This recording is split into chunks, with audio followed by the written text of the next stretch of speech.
Halo is a childhood favorite. My friends and I were all there from the beginning. We played all the Bungie-developed games on release day, and I don't even want to imagine how many godforsaken hours we spent trying to beat every mission on Legendary or unlock the Recon Armor achievements or whatever the hell else. By the way, if you're watching this video, Nick, I still remember how you abandoned me to go get the ODST Firefight achievement with another group.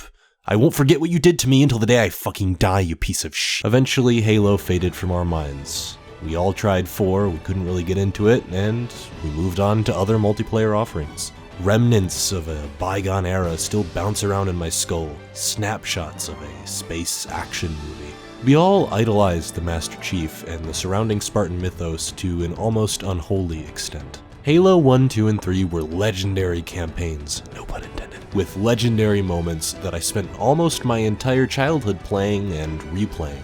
Flying out of a spaceship on the back of a bomb and throwing it into another spaceship, detonating the Pillar of Autumn to destroy a moon-sized floating ring, and ending it all with one last mongoose-filled hurrah stranded in space seemingly forever. Most of us probably grew up on these tales of bravado in one form or another, following characters who took shit from no one and always got the job done. Sorry about the mess. Just one question. What if you miss? I won't.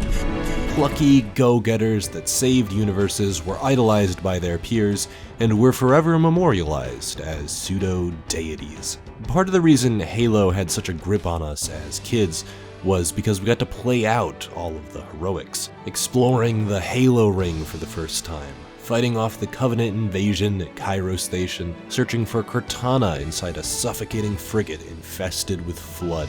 All of his missions were exciting, mysterious, tense, and we were right there with him. I always wondered if I could make that kind of a difference in my life. To single-handedly save humanity or something. Maybe become president, end world hunger, or any other starry-eyed dream you'd have as an 8-year-old. Those expectations were hoisted onto me at a young age, with performative rhetoric surrounding me wherever I went. I had to grow up and become someone. I had to get a job, I had to get a family, I had to raise kids. Supposedly, I had to do all that through blood, sweat, and tears. You could say Halo instilled that go-getter mentality. It affirmed a mindset I had, and I left the games as they were. Memories of an era where life still made an innocent kind of sense to me.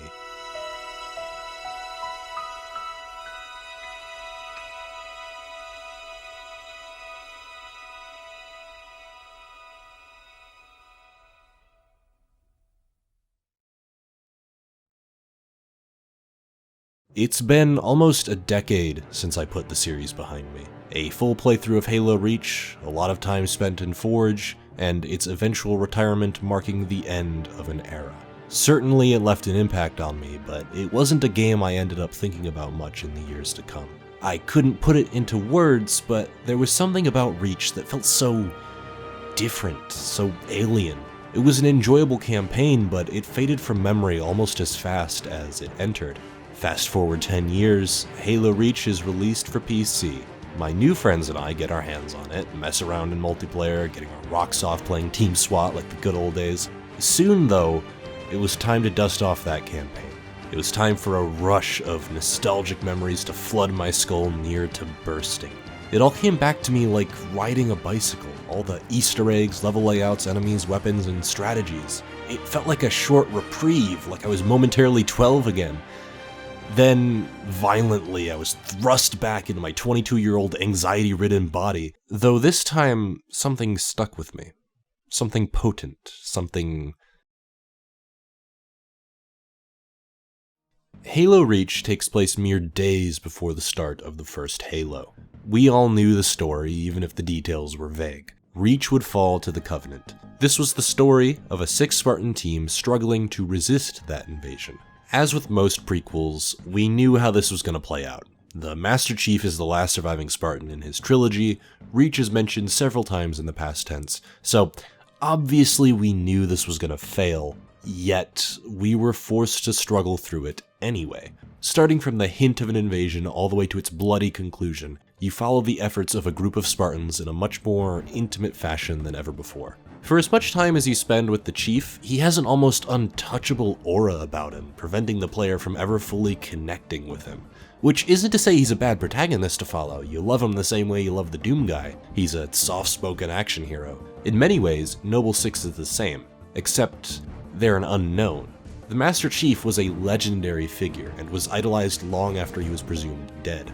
Nobody ever doubted him. Every time he showed up, the tides shifted, and he always got the job done, however unorthodox his methods. So here's Noble Six, grafted onto a team that doesn't care much for new blood, and forced to work together with a squad of soldiers comparable in strength. Not exactly wish fulfillment, is it? Immediately you're robbed of this lone wolf warrior status in favor of teamwork. You constantly go out of your way to help civilians and allies alike, even when in direct conflict with superiors, and in a way that's very uncharacteristic of what's come before. The Master Chief was a gun you pointed at the Covenant to win the war, whereas Noble Team are a shield meant to protect the world from their atrocities. Every once in a while, maybe this means you pull an insane stunt like using a bomb on a hijacked Covenant dropship to destroy their flagship, but even this moment is a more defensive act. You don't get to insert yourself behind enemy lines, punch a hole in the main fleet, and wipe them all to hell. What you get is a gut-wrenching sacrifice to destroy a single flagship, only for dozens more to take its place mere moments later. Instead of fireworks, you're met with inescapable dread. Slip space rupture detected. Gamma station control, reading multiple pings below the orbital defense Slip grid. space rupture detected. Yeah, we're picking up anomalies too. Are you reading Slip it? space rupture Multiple detected. Covenant signatures. Slip space Does anyone rupture have a detected. They're everywhere. Slip space Yeah, rupture must be detected. the whole damn Covenant Slip fleet. space rupture detected.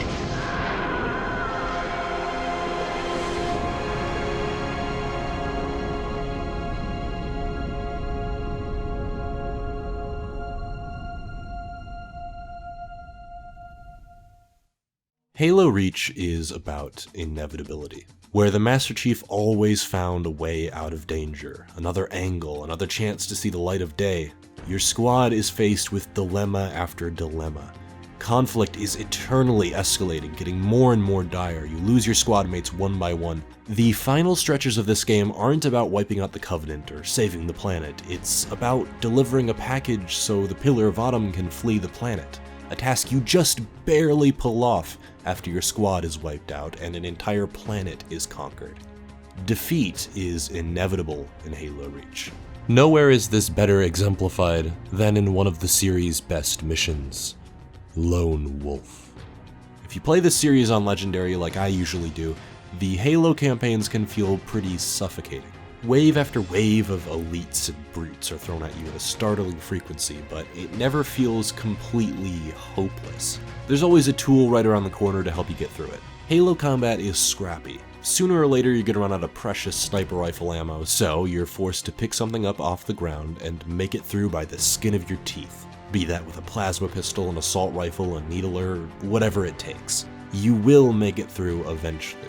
Every level has an endpoint, and you can take solace in knowing that the pain and frustration is all working up to something meaningful that only you could achieve. You're building up to an iconic moment, a save-the-universe deal of a lifetime. What Halo Reach builds up to is the antithesis of that hope. It ends with a mission that is completely useless. A mission where you fight wave after wave of Covenant, each new elite more difficult than the last, surrounded by a storm of troops, dust, ships, gunfire, blood, fear. It all swirls into this maelstrom of adrenaline. You are to survive. You are to fight to your last breath. Why? I don't know. Players have tried to last as long as they possibly can, secretly hoping that it'll unlock some alternate ending where the Covenant are eradicated. Hell, my friends and I all did the same. There had to be something, right? Bungie were notorious for their hidden Easter eggs, but no such secret exists.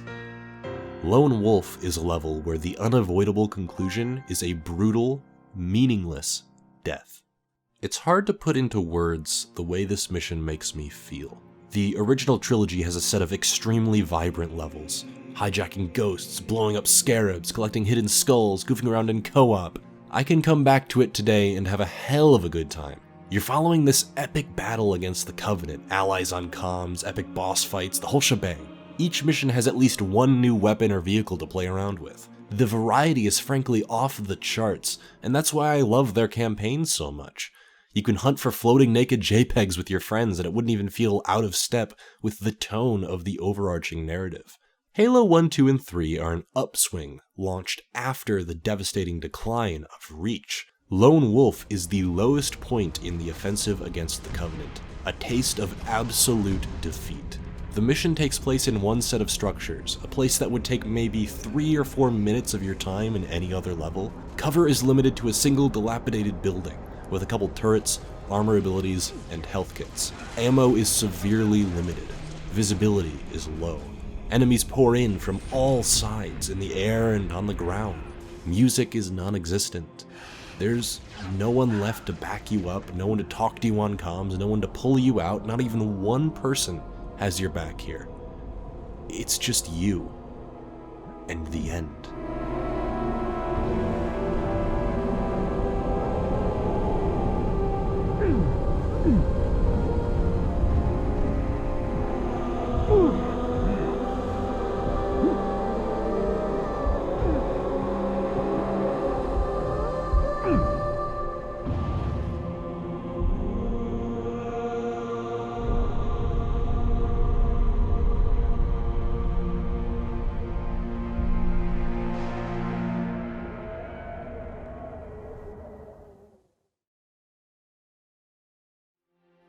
I am intensely afraid of death. It's a conversation I struggle to have with anyone around me. It never seems like they really understand the extent to which I ponder it. I think about death every day. It's unhealthy, I know, but I can't help it. What's the point of life if what it leads to is death? Where you cease to exist, where memory fades, where there's a shocking lack of anything. At one point I had my faith. I was raised Catholic, so I had a bit of a safety blanket for the majority of my childhood. Do good by other people, serve and love God, and I'll go to heaven. This is probably why Lone Wolf didn't have quite the same effect on me when I was younger. Sure, it was sad. I felt a marginal amount of its impact even at the time, but I eventually stopped thinking about it. After all, death was never a thought on my mind. Death wasn't the end. Now I'm not so sure. While I wouldn't call myself an atheist, I also wouldn't call myself religious. If anything, I'm completely and utterly unsure, and that scares the hell out of me. I wake up every day wondering if some minor health problem will be the end of me. I fear for my life on a surprisingly regular basis because I'm worried about not being able to live that life to its fullest. Just like the elite zealot who came out of nowhere and killed Kat. I could find out tomorrow that I have ALS, heart disease, or stage 4 cancer, and that would be that. These 22 years would be all I ever amounted to. But even more than that, I'm worried that life as a concept might not really mean much of anything at all if it's meant to end in such a random and painful way. What does it really mean to live? What's the point in trudging on through the trials and tribulations of life? I can't stop thinking about those questions, and it drives me insane. All I know is that I was gifted life, and I am petrified at the thought of giving it up. That's why Lone Wolf and Reach as a whole shook me to my core. It is completely and utterly out of your control. You can fight as long as you please, destroy wave after wave of hostile forces, memorize each layout, complete mission after mission after mission, become the best Halo Reach player in the known universe. But you're eventually gonna wind up at this ending. You're eventually going to lose. Your only real impact? To deliver a package and shoot a railgun. In Lone Wolf, your purpose is already fulfilled, so why do you keep going? Why do you struggle if there's nothing left to fight for? What's the point? What's the fucking point? Seriously, if it was all for nothing, why am I still here? Really, I think what Reach is trying to communicate here is that we keep going because we still have the ability to keep going. Because our hearts are still beating and there's still more to be seen. That's what we've done for our entire existence as a species. We keep going, we keep fighting, even when there's no one else left. because we still exist, even in the face of our knowable, eventual, and irreversible demise. We carry on because it's better than giving up. While Reach is a game about the inevitable, it doesn't mean that everything you achieve leading up to your failure is entirely meaningless. The help you provide to the planet is tangible, even if those lives won't last much longer. I mean, I still help my neighbor every now and then, even though we could both drop dead tomorrow. I help because we're both stuck with this existence together, and we may as well help to ease our pain. As Noble Six, you gain the respect of your squad, and they gain your respect as a player. No matter what Reach throws at you, you always have their back, and they'll always have yours. I enjoyed the beautiful vistas, the wildlife, the people of Reach, even when it was falling apart at the seams. I try to make the most of my life every day, even through the worst of it, because I'm still alive. I have work to do, people to love, events to witness. Life isn't necessarily about making a difference. Your life could simply amount to delivering a package, and it would still matter. You don't have to become president, you don't have to end world hunger, you don't have to solve the climate crisis, you don't have to develop a cure to cancer. You don't have to make your mark on the world in the same grandiose, life-changing ways as the Master Chief. All you need to do is live. One day, we'll all have our own lone wolf. None of us are gonna like it. Some of us will fight until our last breath. Some of us will give up. But death is coming for us all, and there is absolutely nothing we can do to change that, except to keep going in the face of that inevitability.